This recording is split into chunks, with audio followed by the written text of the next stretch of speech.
જો મિત્રો, આ પાંદડા છે, આ પાંદડા લઈને બેઠી છું અને પાંદડા બીટું છું.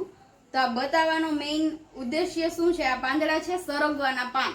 સરગવાના પાન એટલે જે આપણે સરગવાનું શાક કરીએ, સરગવાની સિંગ હોય ને એમના પાન. આ પાન તમને ઘણી જગ્યાએ તમે સરગવો જોયો હોય ને તો જો આવા હોય, એકદમ ગોળ અને એકદમ ચપટા હોય, એવા સરસ નાના નાના પાન વાળો સરગવો હોય. હવે આ પાંદડાનું અત્યારે હું બનાવવાની છું ભજીયા. એકદમ મસ્ત વરસાદનો માહોલ છે, જાજો એવો વરસાદ આવી ગયો છે, ભજીયાની સિઝન ફૂલ ચાલુ થઈ ગઈ છે એમ કહી શકાય. તો આપણે ભજીયા બનાવવાના છે. તમે ક્યારેય કોઈએ સરગવાના ભજીયા બનાવ્યા છે, ખાધા છે તો કોમેન્ટ કરજો. ન બનાવ્યા હોય ને તો ક્યારેક ટ્રાય કરજો.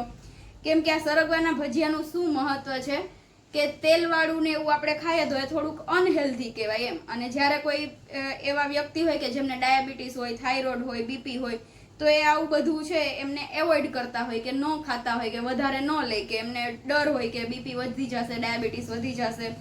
તો એમના માટે આપણે અનહેલ્ધી ફૂડની સાથે થોડુંક હેલ્ધી ફૂડ બનાવવા માટે આ સરગવાના પાનનો ઉપયોગ કરીએ છીએ. અને સરગવાના પાન છે ને એ બહુ હેલ્ધી કહેવાય. ઘણા વ્યક્તિ આને સૂકવી, આવી રીતના પાનના કટકા કરી પછી આમને સૂકવી અને પછી એમનો ક્રશ કરી નાખે, ભૂકો કરી નાખે. અને એ ભૂકો છે ને ડેઈલી આપણે કેમ જીરું ને નિમક ને મરચું ને શાકમાં ભભડાવતા હોય, એવી રીતના એ ભૂકાનો ઉપયોગ કરીને એમાં નાખતા હોય. હવે આમનો ઉપયોગ એટલો જ નથી કે આના ભજીયા બને.